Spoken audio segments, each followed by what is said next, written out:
नमस्कार, मैं कल्पना स्वागत करती हूँ आप सभी का अपने चैनल मेरी स्टडी में। आपने अगर अभी तक इस चैनल को सब्सक्राइब नहीं किया है, तो तुरंत इसे सब्सक्राइब करें और अपने फ्रेंड्स में शेयर करते रहें। मैं आपको इस चैनल के माध्यम से इतिहास का बेहतर कंटेंट देना चाहती हूँ, तो आप मेरे इस प्रयास में मेरा साथ दें और ज्यादा से ज्यादा इसे शेयर करते रहें। कल हमने जिस विषय पर बात की थी वो था सातवाहन वंश और उसको हमने पूरा विस्तार पूर्वक वहां कवर किया था। आज हम जिस विषय पर चर्चा करने जा रहे हैं वो है विदेशी आक्रमणों का युग। जो पश्चिमी भारत पर विदेशी आक्रमणकारी आए और उन्होंने वहां अपना आधिपत्य स्थापित करने का प्रयास किया, आज हम उनके बारे में यहाँ चर्चा करेंगे। अभी तक आपने जो विदेशी आक्रमणकारी थे जिनमें कुछ राजा हुए जो काफी शक्तिशाली राजा थे, उन्हीं का बस नाम सुना होगा, ज्यादा से ज्यादा उनके बारे में कुछ पंक्तियों में पढ़ा होगा। परंतु जब तक आप विस्तार पूर्वक उन तथ्यों को नहीं पढ़ेंगे कि कहां से वो राजा आए, कौन सी उनकी विस्तारवादी नीतियां थी, तब तक आप उन चीजों को याद करने में कठिनाई महसूस करेंगे ही। क्यों? जब आपको पता ही नहीं होगा कि किस तरीके से परिस्थितियां उत्पन्न हुई कि विदेशी आक्रमणकारी भारत में प्रवेश करे, तो तब तक आप चीजों को नहीं याद कर सकते। तो आज आपकी ये मुश्किल आसान करने के लिए मैंने ये वीडियो विस्तार पूर्वक बनाया है। देखते हैं, भारत यूनानियों के बारे में आज हम यहाँ पर पढ़ेंगे। तो भारत में यवनों का आगमन पश्चिमी देशों में घटित हुई कुछ घटनाओं के परिणाम स्वरूप हुआ कि वहां कुछ ऐसी घटनाएं घटित हुई कि भारत में यवनों ने आक्रमण करना प्रारंभ कर दिया और यहाँ आगमन किया। इन्हें भारतीय यूनानी या हिंद यूनानी भी कहा गया। इन्हें क्या कहा गया? भारतीय यूनानी या हिंद यूनानी के नाम से संबोधित किया गया। सिकंदर के चले जाने के बाद उनके जो साम्राज्य था उसका शासन उनके सेना नायकों के हाथों में आ गया। क्योंकि मैंने बताया था कि जब सिकंदर भारत में आया था तो इसने अपनी सेना को दो भागों में बांटा था। एक सेना जो कि सिकंदर के अंतर्गत काम करती थी और दूसरी सेना जो कि इसके सेना नायक थे, जो बहुत ही ज्यादा शक्तिशाली थे, उनके अंतर्गत काम करती थी। तो ये सेना नायक सिकंदर के जाने के बाद ही यहाँ बस गए और अपना राज्य साम्राज्य को संभालने लगे, क्योंकि सिकंदर तो साम्राज्य विजित करने के बाद वापस अपने देश लौट गया था। तो क्या हुआ कि इनमें दो क्षेत्र जो प्रमुख थे वो थे बैक्ट्रिया और पर्थिया। ये क्षेत्र बहुत ही प्रमुख थे, ये सिकंदर के क्षेत्र बताए जाते हैं। तो पर्थिया, जिसको खुरासान और कैस्पियन सागर के दक्षिण पूर्व का तटवर्ती प्रांत बताया जाता है और कहते हैं कि इसने ग्रीक संस्कृति कभी नहीं अपनाई। इस पर्थिया का क्षेत्र कैस्पियन सागर और खुरासान मतलब फारस और ईरान के आसपास का ये क्षेत्र बताया जाता है और इन्होंने कभी भी ग्रीक संस्कृति को नहीं अपनाया। पर्थिया में एक जन विद्रोह हुआ जिसका प्रमुख आरसे कीज नामक सामंत माना गया। तो जब पर्थिया में पहला विद्रोह हुआ तो यदि प्रश्न पूछा जाए कि वो विद्रोही कौन था जिसने ये विद्रोह प्रारंभ किया, जो इसका नेता कहलाया, तो वो था आरसे कीज नाम का राजा। इनके राजाओं के नाम ग्रीक भाषा में है, इसीलिए आपको याद करने में थोड़ी सी कठिनाई तो महसूस होगी, पर जब आप बार बार उन चीजों को पढ़ेंगे तो आपको उनके राजाओं के नाम याद हो जाएंगे। तो आरसे कीज ने पर्थिया पर आक्रमण या विद्रोह किया और ये एक सामंत था। और ये कैसा विद्रोह था? ये एक जन विद्रोह था, अर्थात जनता के सहयोग से किया गया विद्रोह जिसमें जनता भी शामिल हो। बैक्ट्रिया का जो विद्रोह था, मैंने दो क्षेत्र बताए ना, पर्थिया और बैक्ट्रिया। इसमें जो बैक्ट्रिया का क्षेत्र था यहाँ विद्रोह सामंती विप्लव था। वहां के जो सामंत थे उनके द्वारा मिलकर किया गया एक विप्लव या विद्रोह। और इसका प्रमुख जो नेता था उसका नाम था डियोडोटस। इसका नाम था डियोडोट्स या डियोडोटस। इसी के प्रयत्नों के फलस्वरूप बैक्ट्रिया या सीरिया, जो बैक्ट्रिया था वो सीरिया से स्वतंत्र हो गया। क्योंकि ये सीरिया के क्षेत्र में आता था तो ये बैक्ट्रिया सीरिया से स्वतंत्र हो गया। आगे देखते हैं कि बैक्ट्रिया की स्थिति क्या थी। तो पश्चिमी अफगानिस्तान में जो बल्ख के आसपास का क्षेत्र बैक्ट्रिया में आता था। किसमें? पश्चिमी अफगानिस्तान का क्षेत्र बल्ख के आसपास का। बैक्ट्रिया में सिथियान जनजाति वास करती थी जिन्हें बर्बर या शक कहा जाता है। आगे हम जब शकों पर चर्चा करेंगे तो हमें पता चलेगा कि शकों की उत्पत्ति कहाँ से हुई।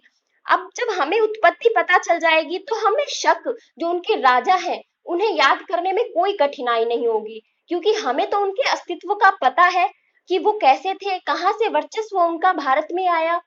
तो वो सब अभी आगे हम चर्चा करेंगे। तो ये सिथियन जनजाति के बताए जाते हैं।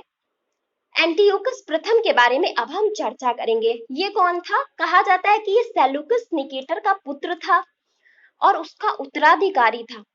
तो सेल्यूकस के साम्राज्य को उसकी मृत्यु के बाद उसके पुत्र या उसके उत्तराधिकारी एंटियोकस प्रथम ने संभाला था और स्थिर बनाए रखा। मतलब उसके साम्राज्य की जो उसने इतने सहजता से संभाल कर रखा था, उसकी एंटियोकस ने भी सुरक्षा की। ये मौर्य सम्राट बिंदुसार का समकालीन था। एंटियोकस प्रथम मौर्य सम्राट बिंदुसार का समकालीन था। अब देखिए तथ्य यहाँ से जुड़ना स्टार्ट हो रहे हैं, यहाँ कोरिलेट स्टार्ट हो गया है। इतिहास जब तथ्यों को जोड़कर पढ़ेंगे तभी आप सफलतापूर्वक उन चीजों को याद कर पाएंगे। तो एंटियोकस प्रथम कौन था? बिंदुसार का समकालीन था और इसने अपने राजदूत डायमेकस को बिंदुसार के दरबार में भेजा था। ऐसा कौन कहता है? ऐसा स्ट्रैबो कहता है। ये स्ट्रैबो जो है एक लेखक था, ये कहता है कि डायमेकस को इसने बिंदुसार के दरबार में भेजा था और बिंदुसार और एंटियोकस के बीच में घनिष्ठ मैत्री संबंध बताए जाते हैं। तो मैंने जब आपको बिंदुसार पढ़ाया था उस समय मैंने कुछ तथ्य आपको बताए थे। तो वो तथ्य थे कि बिंदुसार और एंटियोकस ने एक पत्र, इनके बीच में पत्र व्यवहार होता था। तो बिंदुसार ने एंटियोकस को पत्र लिखा जिसमें बिंदुसार ने 3 चीजों की मांग एंटियोकस से की थी। वो थी मदिरा, अंजीर और तीसरा एक दार्शनिक। परंतु जो ईरान या फारस का जो कानून था वो दार्शनिक भेजने को एक अपराध मानता था। तो एंटियोकस ने कहा कि प्रथम 2 चीजें मदिरा और अंजीर भेजने में मुझे बहुत प्रसन्नता होगी, परंतु मैं दार्शनिक नहीं भेज सकता क्योंकि ये यहाँ के कानून के विरोध में आने वाली एक तथ्य है, इसीलिए मैं यहाँ इसे नहीं भेज सकता। तो दार्शनिक नहीं भेजा था, पर बाकी 2 चीजें एंटियोकस ने भेजी थी। ये देखिए यहाँ पर जुड़ गई तथ्य। ऐसे ही आपको याद करना है। एंटियोकस के बारे में देखें तो एंटियोकस अब द्वितीय आएगा। एंटियोकस प्रथम के बारे में इतना ही वर्णन हमें इतिहास से प्राप्त होता है। एंटियोकस द्वितीय जिसको बताया जाता है कि ये 266 ईसा पूर्व में राजा बना और इसकी उपाधि थी थियस। थियस की उपाधि इसने धारण की थी और ये थियस एक ग्रीक देवता बताए जाते हैं। इनके काल में विद्रोह के कारण अनेक राज्य स्वतंत्र हो गए। कहते हैं कि एंटियोकस द्वितीय एक कमजोर राजा था और एक विलासी प्रकृति का राजा था, तो इसके काल में कई सारे राज्य स्वतंत्र हो गए। इसकी मृत्यु कब हुई? तो 246 46 ईसा पूर्व में इसकी मृत्यु बताई जाती है। आगे बात करेंगे कि बैक्ट्रिया पर शासन किसने किसने किया, क्योंकि मैंने 2 क्षेत्रों के बारे में आपको बताया था, पर्थिया और बैक्ट्रिया। तो देखते हैं बैक्ट्रिया पर किसने शासन किया, जिसको स्वतंत्र कराने में किसने मदद की थी? तो वो था डियोडोटस प्रथम, इसने मदद की थी। तो डियोडोटस द्वितीय के बारे में अब हम पढ़ेंगे। बैक्ट्रिया को स्वतंत्रता डियोडोटस प्रथम के नेतृत्व में मिली और ये एंटियोकस प्रथम के काल में गवर्नर था। कौन था? गवर्नर था। इसका पुत्र डियोडोटस द्वितीय था। ये पिता की भांति पर्थियन विरोधी नहीं बना, क्योंकि जो डियोडोटस था वो पर्थियनों के विरुद्ध हो गया था, परंतु डियोडोटस द्वितीय ऐसा नहीं था और इसने पर्थियनों के साथ समझौता कर लिया। इसने थोड़ा समझदारी वाला काम दिखाया और यहाँ पर समझौता कर लिया कि ठीक है तुम भी शासन करो और हम भी शासन करेंगे। इसका शासनकाल बताया जाता है 245 ईसा पूर्व से 230 ईसा पूर्व तक। कहते हैं कि मैग्नेशिया में इसका अंत हो गया। मैग्नेशिया के पास यूथिडेमस ने इसका अंत कर दिया। एक नया नाम आया, एक नया राजा अब हमारे सामने आया। ये कौन था? यूथिडेमस। ये बहुत ही प्रसिद्ध राजा होगा और आगे भी हमें इसके बारे में पढ़ना है। तो यूथिडेमस का नाम याद रखिए। इसने इसकी हत्या कर दी और शासन अपने पास ले लिया। यूथिडेमस की बात करें तो इसने बैक्ट्रिया के सिंहासन पर आधिपत्य स्थापित कर लिया। जब राजा कमजोर होता है तो सामने कई सारी शक्तियां खड़ी रहती हैं उस राजा की सत्ता को हड़पने के लिए या उस पर अपना आधिपत्य जमाने के लिए। यहाँ भी वही हुआ कि राजा शक्तिशाली नहीं था, इसीलिए यूथिडेमस सामने आया और उसने सत्ता पर अपना आधिपत्य स्थापित कर लिया। इसने स्वयं के नाम से वंश भी चलाया, यूथिडेमस वंश, इसने स्वयं के नाम से वंश भी चलाया। एंटियोकस तृतीय का आक्रमण। अब एक राजा आया एंटियोकस तृतीय। ये 223 से 187 ईसा पूर्व तक राजा रहा। 223 से 187 ईसा पूर्व तक। यदि आप ये सन अगर भूल भी जाते हैं तो जो तथ्य हैं, जो इनसे जुड़ी हुई तथ्य हैं, जो विचार हैं, जो साम्राज्यवादी नीतियां हैं, इनको जरूर याद रखिए। ठीक है, अगर आप को रिलेट करके सन भी याद रखते हैं तो बहुत ही अच्छी चीज होगी, क्योंकि सन भी आपके बहुत काम आते हैं और इन्हें याद रखिए। 212 ईसा पूर्व में इसने अपने विद्रोही प्रांतों की पुनः विजय करने के उद्देश्य से आक्रमण किया। तो ये जो एंटियोकस तृतीय था, ये एंटियोकस प्रथम का ही तो उत्तराधिकारी था। तो जो साम्राज्य इसके पितामह एंटियोकस प्रथम से छीन लिया गया था, उसको पुनः प्राप्त करने के लिए इसने आक्रमण किया। परंतु क्या हुआ कि यह अपने प्रयासों में असफल रहा। शायद ये उतना शक्तिशाली नहीं रहा होगा, या इसके आसपास के जो राजा थे उनकी नीतियां ज्यादा शक्तिशाली रही होंगी, उनका वर्चस्व ज्यादा रहा होगा, इसीलिए ये असफल हो गया। यूथिडेमस और एंटियोकस तृतीय के मध्य एक संधि हुई।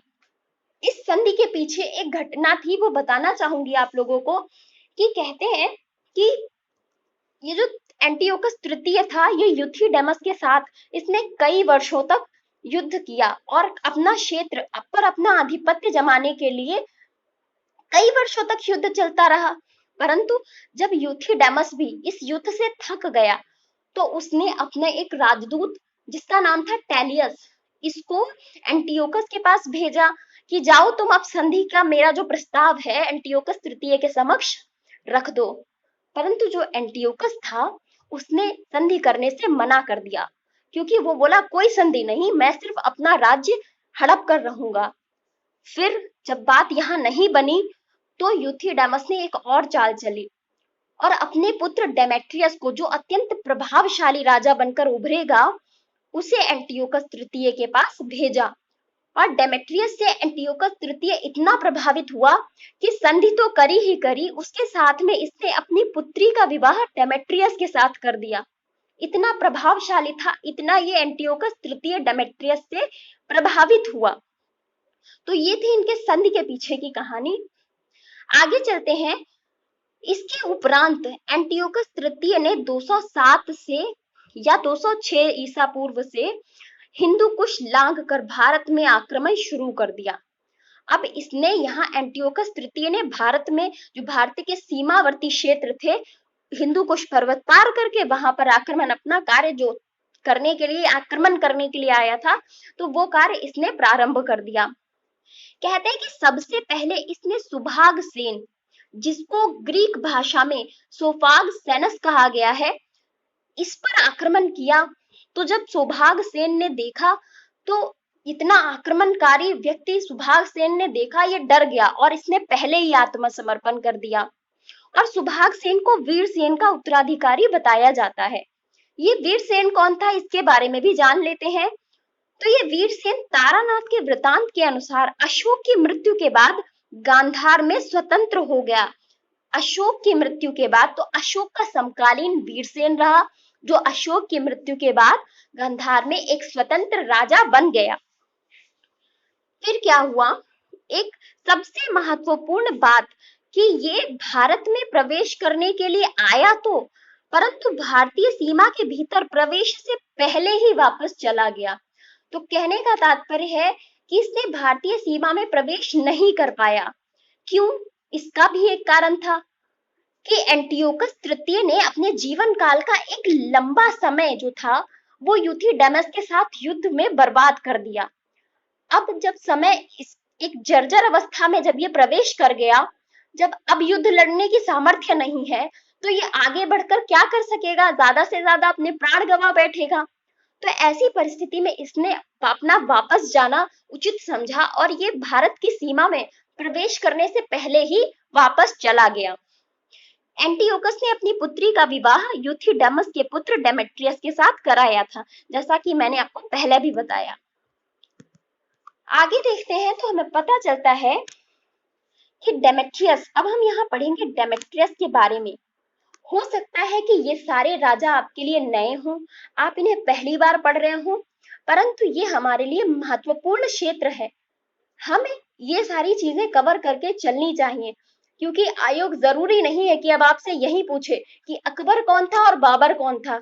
अब आयोग के लिए वो चीजें पुरानी हो चुकी हैं, वो तथ्य पुराने हो चुके हैं, तो अब आयोग नए जो तथ्य हैं उनकी ओर जा रहा है।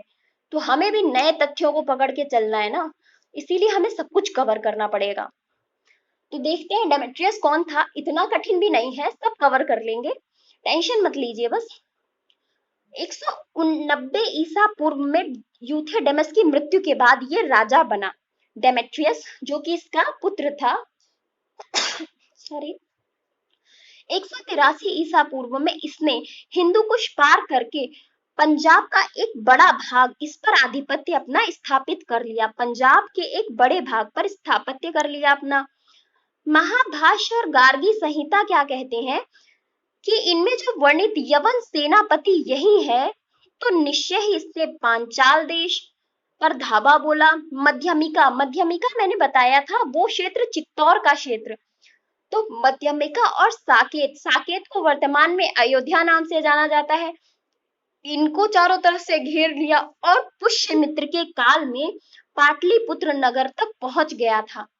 पाटलिपुत्र जिसे हम वर्तमान में पटना नाम से जानते हैं, ग्रीक भाषा में जिसे पोलिब्रोथा कहा गया है, और वहीं कुसुम ध्वजा भी इसी का नाम बताया गया है। तो ये सारे पाटलिपुत्र के नाम थे, इन्हें याद रखना भी जरूरी है।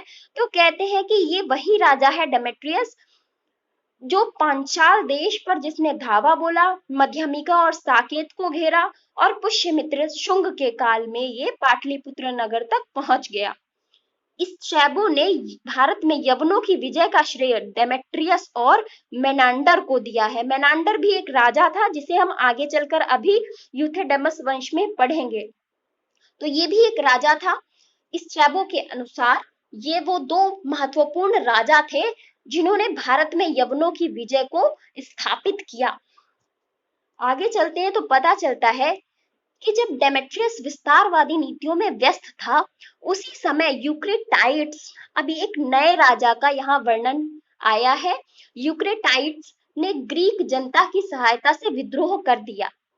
ग्रीक जनता की सहायता से विद्रोह किया, अर्थात जनता डेमेट्रियस की विरोधी हो चुकी थी, इसीलिए उसने यूक्रेटाइड्स का साथ दिया और डेमेट्रियस को अपदस्थ करके स्वयं राजगद्दी पर जा बैठा।